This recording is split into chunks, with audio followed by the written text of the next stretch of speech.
Eu queria falar, a gente tava falando sobre servidores anteriormente, e eu queria falar sobre ataque de servidor. O ataque do servidor contra você mesmo. O seu servidor atacar você mesmo? Não o servidor que você criou ali, mas justamente sobre, às vezes, servidores públicos. E não que ele vai te atacar, necessariamente, mas a pessoa que o criou pode estar utilizando ele como uma maneira, como uma forma de falar que, sei lá, vamos lá, para prosperidade, né? Só que na verdade ele está vampirizando você através daquela energia.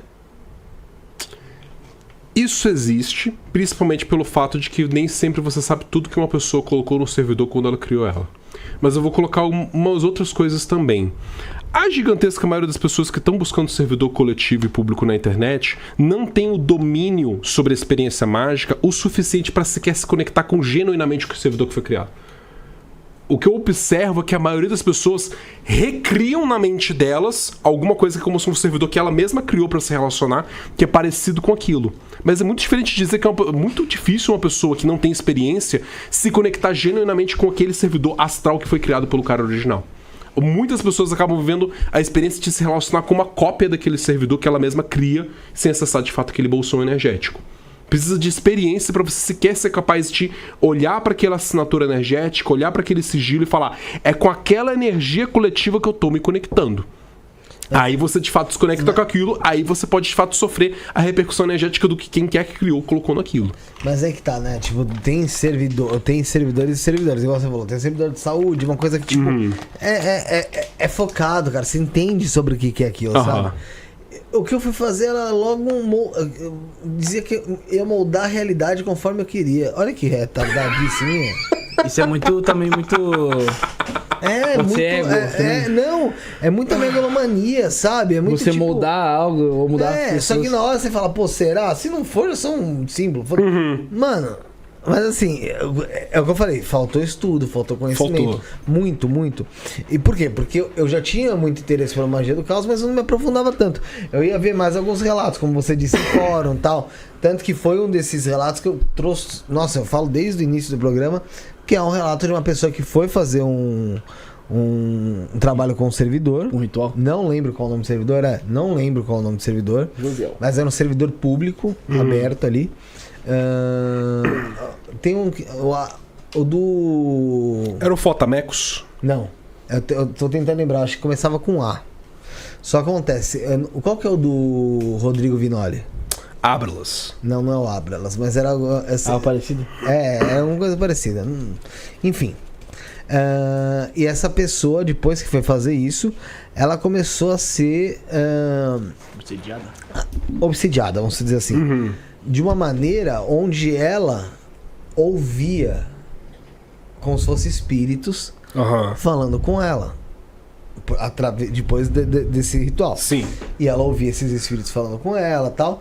E ela falou que ela também os via quando ela estava sentada, fumando cigarro, na ponta da cama e olhando pro espelho, via eles do lado dela. E aí ela disse... Porque assim, esse caso é que eu nunca mais eu achei... Porque eu queria trazer de volta, porque foi um caso que aconteceu, assim, por mais de um ano, se eu não me engano, e a pessoa indo relatar, trazendo pro fórum toda vez aquilo, o que tá acontecendo. E num dos pontos que eu achei muito interessante, ela fala que foi num terreiro, eu não lembro se foi de Umbanda, Quimbanda, Candomblé, não lembro. E disse que se sentiu melhor, assim, que tinha acabado lá, e falou, pronto, acho que foi embora isso, né? E aí, descendo as escadas, ou subindo, não sei o que, pra ir embora, ele ouve eles falando, não, a gente tá aqui ainda, né? E assim, depois de um tempo ele foi entender o quê? Que foi descobrir o quê? Que aquilo ali não era uma obsessão de um... Assim, todos nós somos espíritos, mas não era uma obsessão de alguém desencarnado, vamos dizer assim, vamos por assim.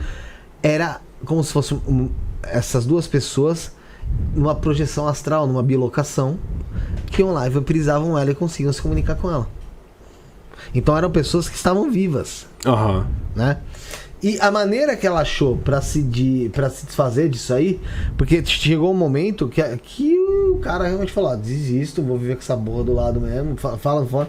E dane-se, depois de, sei lá, 6 meses aparece e fala que teve um jeito que ele arrumou de se livrar, que foi parando de dar atenção. Meio que esquecendo. Meio que não, esquecendo totalmente, né? Parando a atenção. Mas acho que as coisas só param de existir na nossa vida quando a gente realmente coloca elas de lado, mano. Esquece mesmo. Tem coisa que a gente nem sabe que existe porque a gente não dá atenção. A gente tava falando mais cedo a respeito de comprar roupa e moda, né? Cara, nós aqui, homens, a gente geralmente não tem tanta consciência nos lugares que a gente vai com a namorada, com a amiga.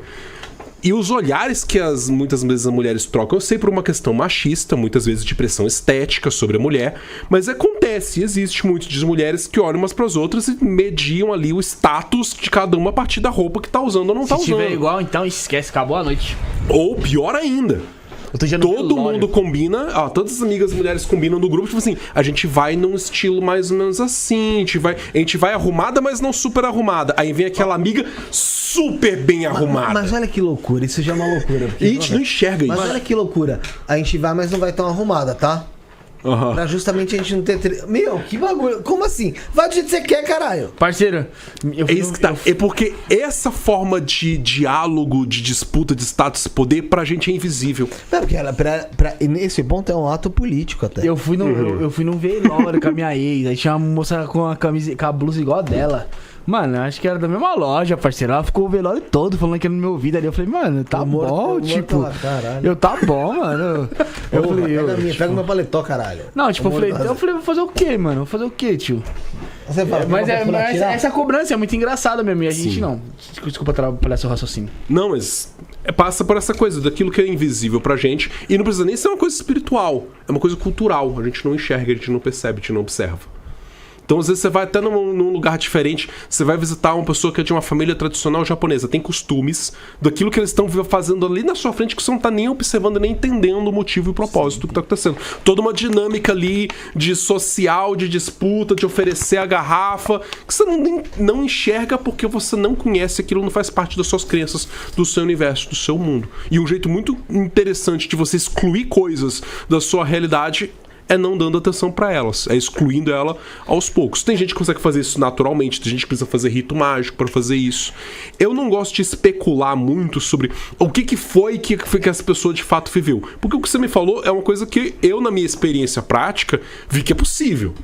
Eu não posso afirmar que esse caso foi exatamente como ela descreveu, porque entre o que uma pessoa chega pra você na balada ou senta no podcast e fala assim, pô, cara, eu tive uma dor nas minhas costas há uns 6 meses atrás, que era mais ou menos localizada assim, sem diagnosticar, sem examinar nem nada. Você pode me falar mais ou menos o que você acha que eu tava nas minhas costas? Não, o Felipe vai conseguir falar. Pô, não tô examinando, não tô fazendo nada. Eu com a minha formação... Isso daqui é chato, hein, mano? Formação em projeção astral em medicina, eu trago muita coisa pro pessoal. Hoje em dia é o seguinte, se eu tô conhecendo alguém lá e já toma alguma coisa, eu já mando pro Felipe, esse remédio é como? É de boa e tal, dá pra me relacionar com a pessoa. Aí eu falei, fala, ideia é leve, aí pode ir tranquilo, cara. Você não vai ter tantos problemas. Sai fora que você se fuder. Eu tô dizendo que não tem como entender o que aconteceu, principalmente quando chegou alguém pra fazer atendimento comigo. O cara conta uma história inteira e fala assim, e aí, o que foi que aconteceu comigo? Eu falei, calma, eu vou ter que fazer um exame mágico contigo ainda. Vou levar você aqui pro trabalho, vou me conectar energeticamente, espiritualmente comigo pra fazer minha análise. Mas não é no bate-pronto que eu falo, vou especular aqui e imaginar o que aconteceu. É diferente. Mas assim, quando você disse que já viu algumas coisas parecidas, pode ser, o que você viu? Caracos, velho. Que eu não vi, cara? Já lidei muito com ataque astral energético de pessoas projetadas. Já lidei com eu estando projetado no astral, fazendo a proteção de uma pessoa e ser atacado enquanto eu tava fazendo projeção astral e ter que voltar correndo pro meu corpo e sentir, tipo, no peso do corpo a sensação do ataque astral energético que eu tava sofrendo. Já vi muita coisa estranha nesse sentido acontecendo na minha vivência. Eu não aponto isso como sendo um fato porque é da minha experiência, mas, cara,